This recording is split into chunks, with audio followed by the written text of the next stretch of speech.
Hello. Welcome to our financial management course. Today, we are learning about inflation. Not in a complicated way, but in a simple way. The way you experience it in real life. Let me start with a question. Have you ever felt that your money doesn't go as far as it used to? You walk into a store, you buy the same things, but somehow you pay more. That feeling, that experience, that is inflation. Inflation means prices are going up. And when prices go up, your money buys less. Let me say that again. Inflation means prices increase and your purchasing power decreases. Purchasing power simply means what your money can buy. So if you had $10 before and you could buy 2 items, but now with the same $10, you can only buy 1 item, that's inflation. Nothing changed about your money. You still have $10, but what changed is what that $10 can do. And that's the key idea. Inflation is not about your money shrinking. It's about your money becoming less powerful. Now, think about this. Does inflation happen overnight? No, it happens slowly, year by year. Sometimes you don't even notice it at first. But over time, it adds up. And that's why inflation matters. Because even small changes become big changes when time is involved. So today, we are going to understand inflation. What it is, how we measure it, why it can be harmful, what causes it, and how it can be controlled. All in a simple way. Because once you understand inflation, you start to see the world differently. Prices, wages, savings, investments, everything connects. Now that we understand what inflation feels like, let's talk about how we measure it. Because saying prices are going up is not enough. We need a way to track it, a way to quantify it, a way to compare it over time. Imagine this. You go grocery shopping every week. You buy the same items: milk, eggs, bread, fruit. Now suppose last year your total bill was $50. This year, the same items cost $55. Nothing changed in what you bought, but the total price increased. That increase is inflation.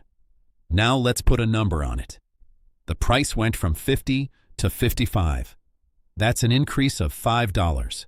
$5 over $50 is 10%. So we say inflation is 10%. That's the idea. We compare prices over time, and we calculate how much they increased. In real life, we don't just look at one person's grocery list. We look at a large group of goods and services, things people commonly buy: food, housing, transportation, healthcare, education. This collection is called a basket of goods and services. We track the price of this basket over time, and when the price of the basket increases, we say inflation has occurred. One common measure is called the Consumer Price Index, or CPI. You don't need to memorize the term. Just remember the idea. We track a standard set of items and see how their prices change. So inflation is not random. It is measured, it is calculated, it is tracked over time. And that helps us understand how fast prices are rising. Because knowing inflation exists is one thing, but knowing how much, that's what helps us make decisions. Now, let's ask a simple question. If prices go up, why is that a problem? At first, it may not seem like a big deal. Things get a little more expensive. Life goes on. But over time, inflation creates real challenges. Let's go back to your money. Suppose you have $100. Today, that $100 can buy certain things: food, gas, basic needs. Now imagine prices increase over time, but your money stays the same. That $100 doesn't buy the same amount anymore. It buys less. And that is the problem. Inflation reduces purchasing power.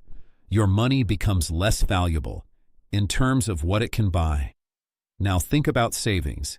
If you keep money in cash and inflation is rising, that money is quietly losing value, even though the number stays the same. That's why inflation matters. It affects your everyday life, your ability to afford things, your ability to save, your ability to plan. If your salary increases, but prices increase faster, you are actually worse off, even though you are earning more.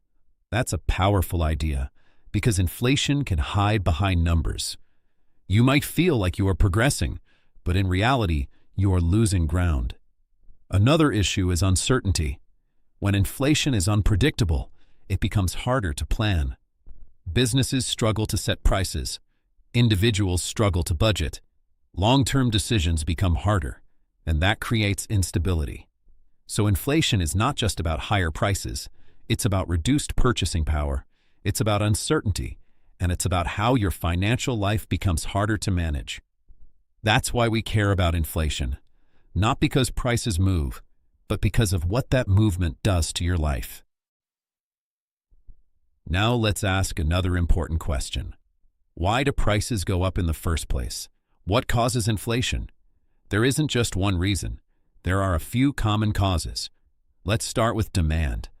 Imagine more people want the same product, but the supply stays the same. More buyers, same number of goods. What happens? Prices go up. This is called demand-driven inflation. Too much demand, chasing too few goods. Now think about the opposite side, supply. What if it becomes more expensive to produce goods? Higher wages, higher fuel costs, higher raw material costs. Businesses face higher expenses. So what do? They raise prices. This is called cost-driven inflation.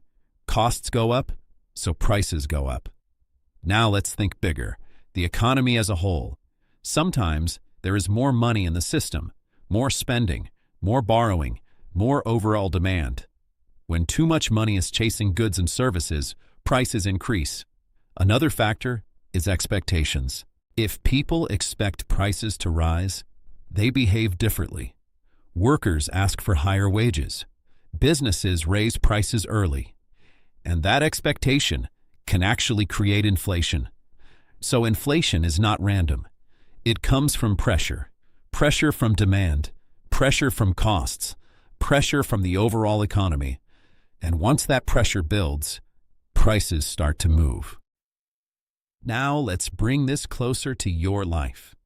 Because inflation is not just an economic concept. It's something you experience every day. Let's start with your budget. You earn money. You spend money. You try to balance the two. But when inflation rises, your expenses increase. Food costs more. Rent increases. Gas becomes more expensive. And suddenly, your budget feels tighter, even if your income hasn't changed. Now think about your paycheck. Suppose your salary increases by 3%. That sounds good. But if inflation is 5%, you are actually losing purchasing power. You're earning more dollars, but those dollars are worth less. So in real terms, you are worse off. Now consider your savings. If you keep money in cash and inflation is rising, that money is losing value over time, quietly, without you noticing. That's why people say inflation erodes savings. Now think about borrowing. If you have a fixed interest loan, inflation can actually help you because you repay the loan with money that is worth less in the future. But if interest rates rise because of inflation, new borrowing becomes more expensive. So inflation has mixed effects. But for most people, the biggest impact is this. Everything becomes more expensive, and planning becomes harder. That's why understanding inflation matters, because it affects your daily decisions, your spending, your saving, your borrowing, your future. And once you recognize it, you start to adjust. You start to think differently. And that's the first step. Now that we understand what inflation is and what causes it, the next question is, can we control it? The answer is Yes, but not directly by individuals. Inflation is managed at a larger level, mostly by central banks. In the United States, that is the Federal Reserve. Let's keep this simple. The central bank tries to manage inflation by influencing how much money is being spent in the economy. When inflation is too high, they want to slow things down. So how do they do that? They raise interest rates. Think about what that does. When interest rates go up, borrowing becomes more expensive. Loans cost more. Credit cards cost more. Businesses think twice before borrowing. Consumers spend less. And when spending slows down, pressure on prices decreases. That helps reduce inflation. Now consider the opposite. If the economy is weak and inflation is low, the central bank may lower interest rates. This makes borrowing cheaper, encourages investment, and helps stimulate the economy. So interest rates are like a tool, a way to adjust the speed of the economy. Too fast, slow it down. Too slow, speed it up. But controlling inflation is not easy because the effects take time. Changes today may take months or even years to fully impact the economy. And sometimes there are trade-offs. For example, raising interest rates may reduce inflation, but it can also slow economic growth. So managing inflation is about balance, keeping prices stable without hurting the economy too much. That's why inflation is always being watched, always being measured, always being managed. Because even though we cannot stop it completely, we can try to keep it under control. Now, let's bring everything together, because inflation is not something you eliminate. It's something you live with. And more importantly, it's something you prepare for. Let's think practically. What can you do as an individual? First, be aware. Pay attention to prices. Notice how things change over time. That awareness alone is powerful, because once you see inflation, you start to think differently. Second, think about your income. If prices are rising, your income needs to keep up. Otherwise, your purchasing power declines. So skills matter. Education matters. Your ability to grow your income matters. Third, think about saving and investing. Keeping all your money in cash can be risky in an inflationary environment because cash loses value over time. So people often look for ways to grow their money, to keep up with inflation, or even stay ahead of it. That's where investing comes in. Now we are not going into details here, but the idea is simple. You want your money to work for you, not lose value quietly. Fourth, think about spending decisions. Inflation changes behavior. You may delay purchases. You may prioritize needs over wants. You may become more selective. And that's not necessarily a bad thing. It's adaptation. It's adjustment. It's responding to reality. And finally, think long-term. Inflation is not a one-time event. It's an ongoing process. So your financial decisions should consider time, because small changes over long periods have big effects. So living with inflation is about awareness, adaptation, and smart decision-making, not fear, not panic, but understanding. Because once you understand inflation, you are in a much better position to handle it. Now let's step back and look at the full picture. We started with a simple idea, prices going up.